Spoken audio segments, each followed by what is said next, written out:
Hotline Miami, both the first and second game, are games whose plots revolve around many topics. Topics like politics, fear, and crimes.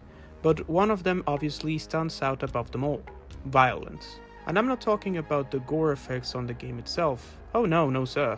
I'm talking about the mentality of violence the game itself has within its not-so-fictitious world.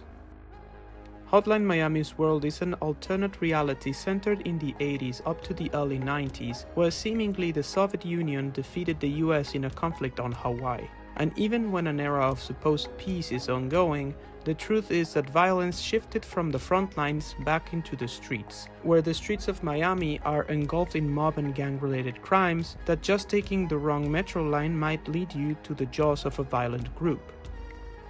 The interesting part of this all is how the characters inside the game, those that live in that alternate mega-violent reality, perceive the violence around them, where they see the acts of barbarism they enact onto other people is justified, but any kind of violence against them is qualified as evil or bad.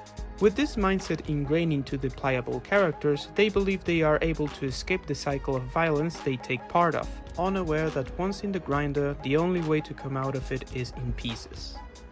This last statement is reinforced by a cutscene at the very beginning of a New Game Plus on the second title. In a room with all the playable characters, addressing them personally one by one, explaining that they are going down the wrong road, one that it only ends in violence. Every character that speaks to Richard ends up in the way that they die at the end of the game. All of them, or almost all of them, try to either confront or question Richard, by trying to justify their acts of violence. These are either by dismissing them, feigning ignorance, a futile attempt at faking bravado, apologizing, attempting to act high and mighty, and straight up confusion. This is the topic I believe Hotline Miami speaks the loudest, the idea of escalating violence and how we justify it, but only if we are the perpetrators. And this includes the player. The game never gives you a choice to not engage in violence. In fact, it encourages it. The higher your combo streak of kills, the more points you get, and the best score at the end of the level for that matter. Now, Hotline Miami 1 and 2 don't shy away from the brutality of violence. The gory details inflicted onto the player's enemies or inflicted toward the player are displayed in all their glory. Holes where a part of the face should be with a puddle of blood emanating from it, guts hanging from the eviscerated abdomen of the characters, heads flying off due to a chainsaw, skulls cracked open with blunt force, and sharp objects stuck in the pixelated twitching human bodies. Like I said, Hotline Miami doesn't shy away from barbaric acts of violence, it actually encourages the player to take part in it, since it is just a game, right? We justify it because it is how the game is meant to be played. And yes, no real violence is enacted into anyone that can feel it. And no, I'm not saying that games cause violence. I'm saying that Hotline Miami is a game that in a very cleverly artistic way makes the question through a narrative. Can we justify violence? And the game answers with a sounding no. All the playable characters in the games are people that had choices, some more than others.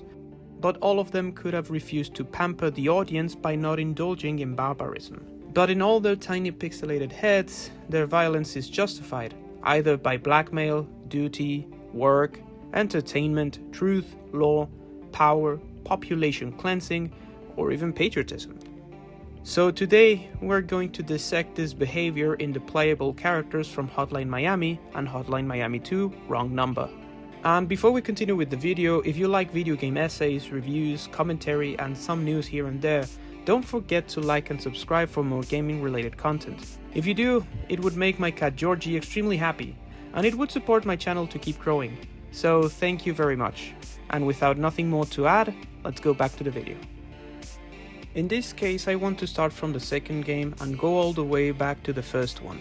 So I'll start with the characters from Hotline Miami 2, and how they perceive their acts as valid or acceptable, and how they naively think they could or should get away from all the violence in the end.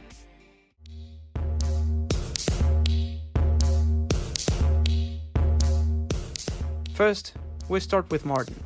Martin is this big guy that is the antagonist of a movie called Midnight Animal, a slasher film that is supposed to represent and exaggerate the events from the first game, When the player plays the prologue as Martin, you indulge in violent acts as expected from a game. But you reach a room with a woman and a man, where with one single hit Martin kills the man and beats the woman to the ground. And for a lack of a better term for a YouTube-friendly term, Martin uses the helpless woman. This is interrupted by a movie director calling the cut of the scene, so Martin is just doing his job, right? He must be a good guy for sure.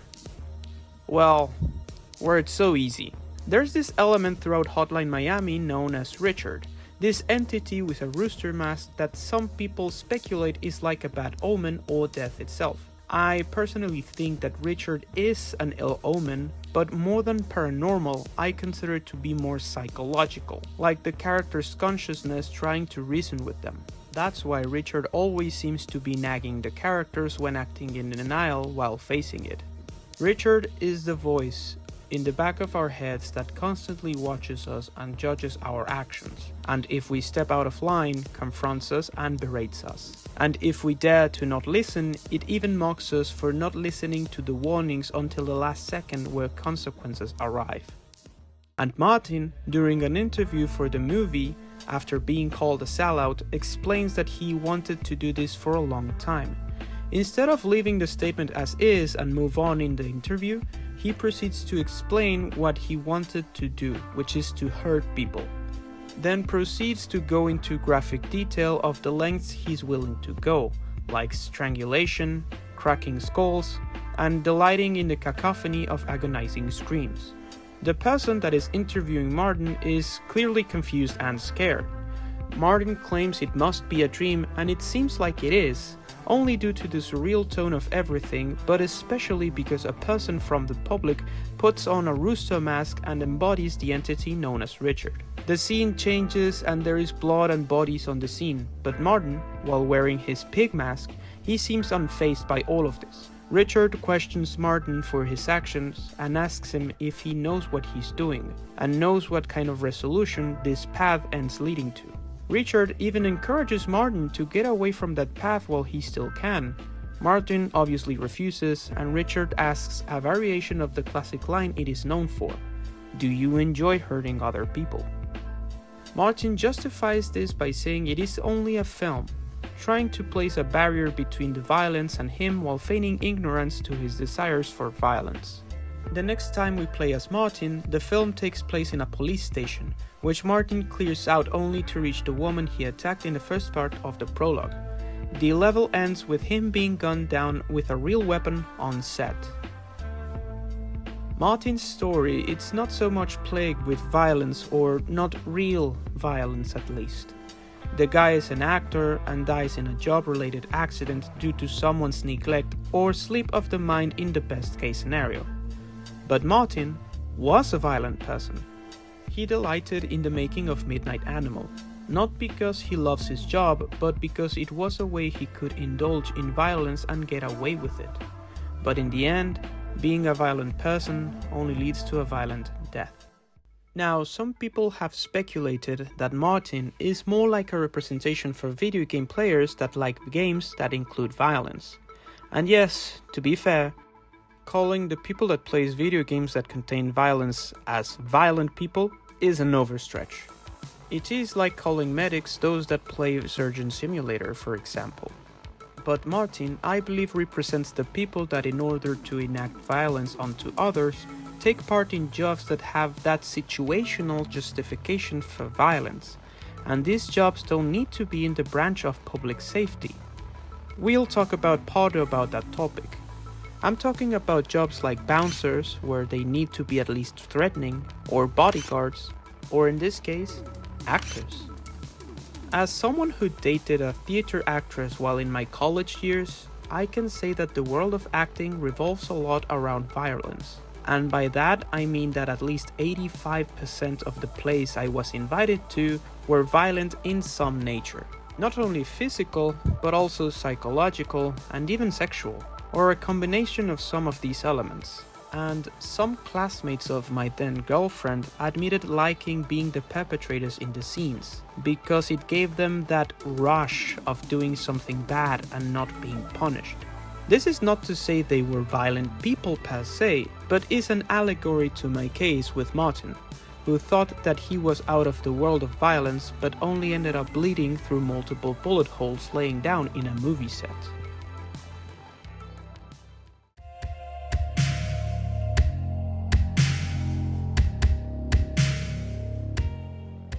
The henchman is a curious case, because a lot of people find his character to be relatable, or at least in the getting dumped and robbed by his girlfriend part for some reason.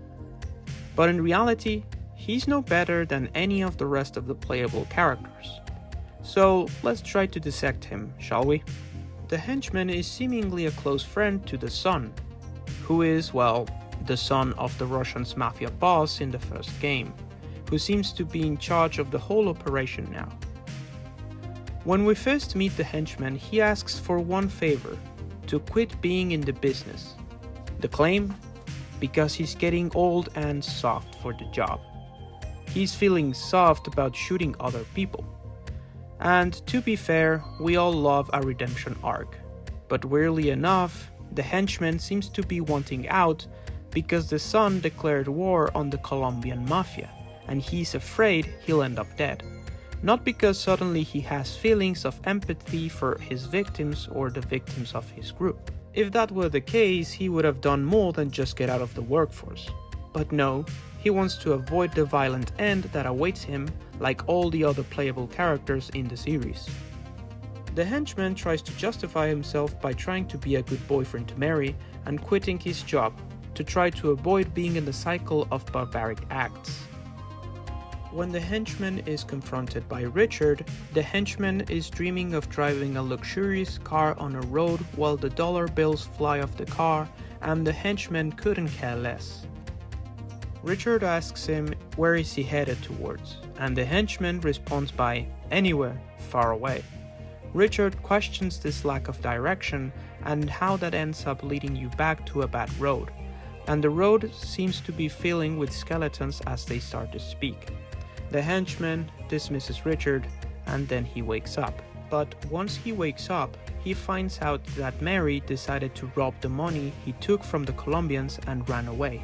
Now, this might be because she felt she would be an easier target now because they are no longer under the protection of the Russian mafia, or simply because she was using him for monetary gain. Unlucky for the henchman, while he's drugging his life away, he's met with the fans who just killed all the mafia members in the building, and decide to take pleasure in torturing the poor soul who can't even defend himself. And while in a state of confusion, the fans start to beat him as he pleads like a confused child to be left alone, until he is ultimately killed in a very violent way. The henchman's death, even though not gory, it is actually violent. One of the most violent acts if you take someone's life is making the person process what is going on. And even though the henchman was high as a kite, he could still process that he was being hurt. I'm not 100% sure he could feel pain, since he seems confused when he sees blood and asks if it's his. But one thing is for sure, he's scared in the moment this is happening. He's completely aware of what's going on.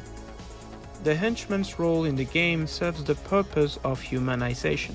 You see, in the previous game, the Russian mafia is just a bunch of gopniks that must be taught a lesson the American way. But now, we play as two of them, with their complex mentalities and human traits.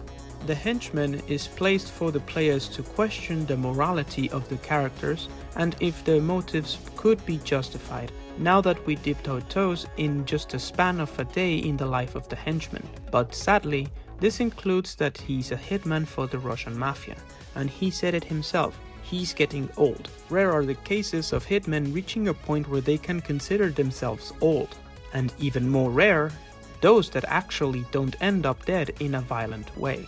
So he had to have his fair share of violence in his younger years, and he tries to justify it as just a job.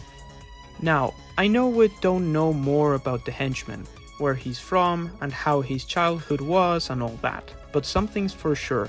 You don't become your boss's best friend nor his best hitman just by being pretty. So he ends up dying violently at the hands of a group of maniacs who are just as violent, or even more than he was.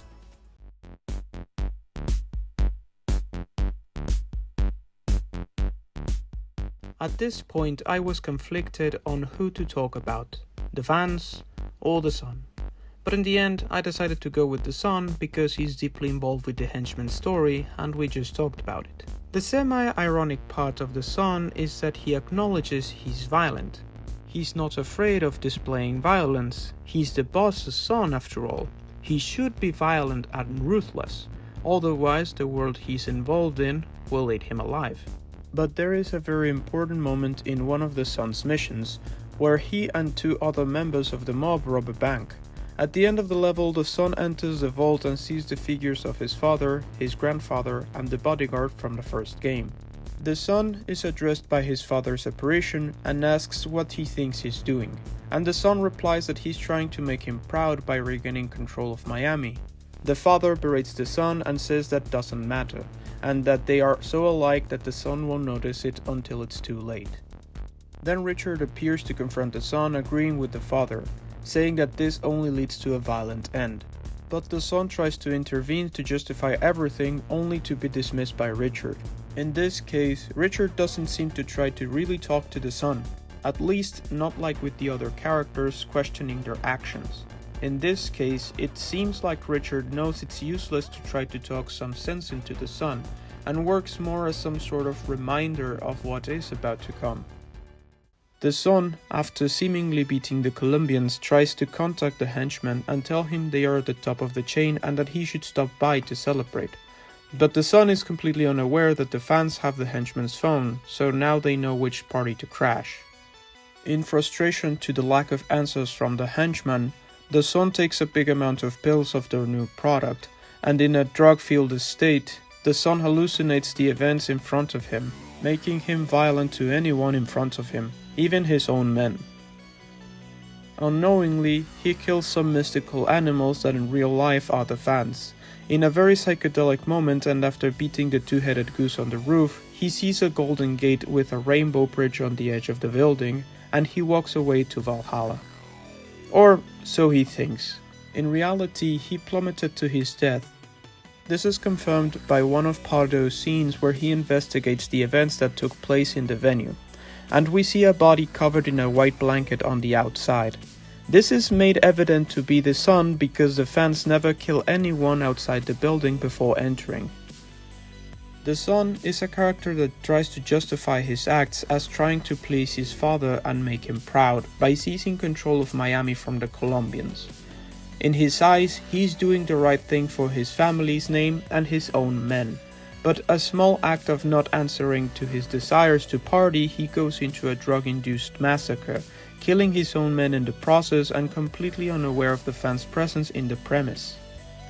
His death is a gruesome one more than violent, since nobody is returning the favor to the son, unlike the rest of the characters who die at the hands of someone else either directly or indirectly. But the ironic part is that it can be considered self-induced. If he was in his right senses and let's say he takes out the fans, he wouldn't have jumped, and a lot of his men would still be alive. His own tantrum not only ended his own life, but also the organization he wanted to make the most powerful and make his father proud. The son doesn't serve as a lesson to the player in a general way. I think it's very specific to the audience it tries to talk to. I personally believe that the son is a way for the devs to talk to people caught up in unresolved issues with self-esteem, bad parents, or even worse, the sons and daughters of very big criminals. But ultimately, the son in the game chose a path not laid for him, and even the father reinforces this in his dialogue. And in a series of events, the son unintentionally ends his own life in such a gruesome way.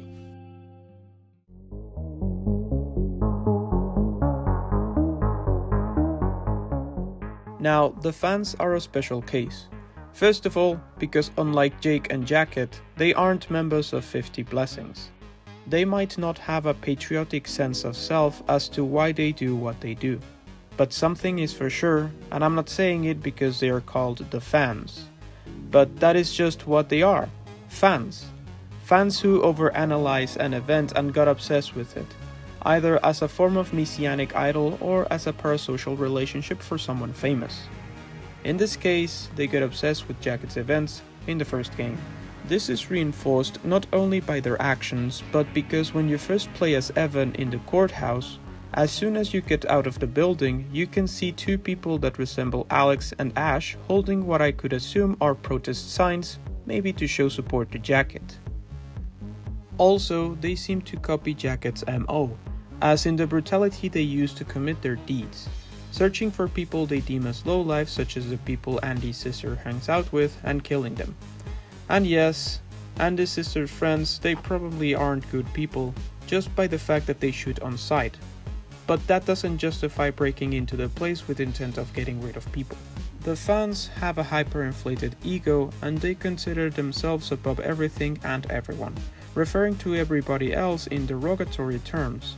Therefore, they justify their acts as something they should do as in a form of duty. And maybe they never explicitly say it, but I take it as some form of cleansing the city from what they consider undesirable people. The fans, as individuals, they aren't very different. They share pretty much the same values overall. The only differences are that Tony is the more abrasive one, Ash and Alex tend to be more in line with Tony but a bit more toned down. Mark seems to be the more grounded person on the way he talks, and Corey is more reserved when speaking compared to the rest, making them one entity since they lack a personality individually. Another thing that stands out for the fans compared to other characters is Richard's dialogues, where Richard questions the other characters' morality and tells them they are going down a terrible path. In the case of the fans, Richard only recounts the last dialogues of the characters when you finish the respective section of their last mission. In the end, they meet their demise, most of them at the hands of the Sun during his psychotropic-induced trip, except for one of them, Tony, who has been the one with a rough attitude when it came down to speaking. Once he is injured and sees his peers' bodies laying down lifeless in pools of blood, suddenly Tony claims he's out. Once he's scared of the violent cycle he put himself into, he wants out of it, and prefers going to jail. Unlucky for him, when he's giving up and turning himself in, he's met with Detective Potter, a clearly unstable person who is in reality the so-called Miami Mutilator, and he hates the fact that the fans were getting more famous than him, so he berates Tony before shooting him in the head.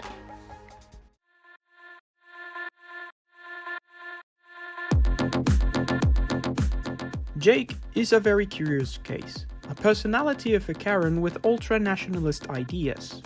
Jake is a member of 50 Blessings, but a very dumb and reckless one to be honest, since unlike characters like Jacket or Richter, Jake is pretty much open to his Russophobic attitudes, and anyone who doesn't attempt to polish his ego is enough for Jake to consider the person either a filthy Russian or a pro-Russian anti-American traitor.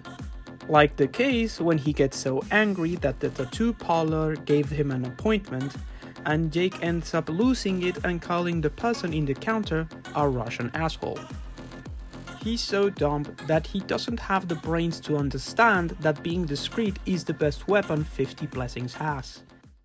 While getting the phone calls, he always replies in some form or another, making him recognizable in case someone was tapping the phone call. Now, there's the interesting part for me in here, that I believe solidifies my theory with Richard being a consciousness of the character more than a bad omen or death itself. Jake is never confronted by Richard, not in any of his chapters. And he also dies, but he's never confronted by thoughts of doubt or impending doom. This is because Jake lacks a conscience. Jake is a genuine sociopath. He believes that he's the upholder of morals and that every violent act he commits is in the name of patriotism and or his morals. That's why he has a not with me then against me kinda attitude. In the end, Jake, like everyone else, is met with an unceremonious end. But he can have one of two endings. One of them is that if you die in the third floor of his last chapter, Jake will get captured by the Russian mafia and therefore executed. The other possible end is at the hand of the manager of 50 Blessings, where if you get the third floor clean without getting killed, he'll be extracted by the manager, who takes him to a room, and taking advantage of Jake's blind loyalty, he shoots him to tie loose ends. Now, Jake might seem as someone who doesn't want to get out of the cycle of violence by any means, and I could agree with it. But the thing is that Jake has an end goal of cleansing the good old USA from all the Russians and maybe in the future anyone else he deems as un-American or non-patriotic. But in his mind, that is the end of violence for him, where he can live in a country that has been cleansed of undesirable people, but unbeknownst to Jake, he is the undesirable in the eyes of 50 Blessings. That's why he's expendable and disposed of in the end. Now, we still have 4 more characters to talk about from Hotline Miami 2 and 2 from Hotline Miami. And I did this on purpose because these characters share the same fate: nuclear annihilation, which we'll be addressing in part 2 of this video. So thank you so much for reaching out to the end of the video, and if you really like this video, please like the video and subscribe. Also, don't forget to click the bell icon. This will help me a lot to grow my channel, and if you really want to share this with the world, it will mean a lot to me if you share this video with your friends. And if you didn't like it, you can share it with your enemies and make their day suck a little bit more. But anyways, thank you so much for watching the video. Have a great day, take care. This has been Dorgig speaking to you. Bye bye!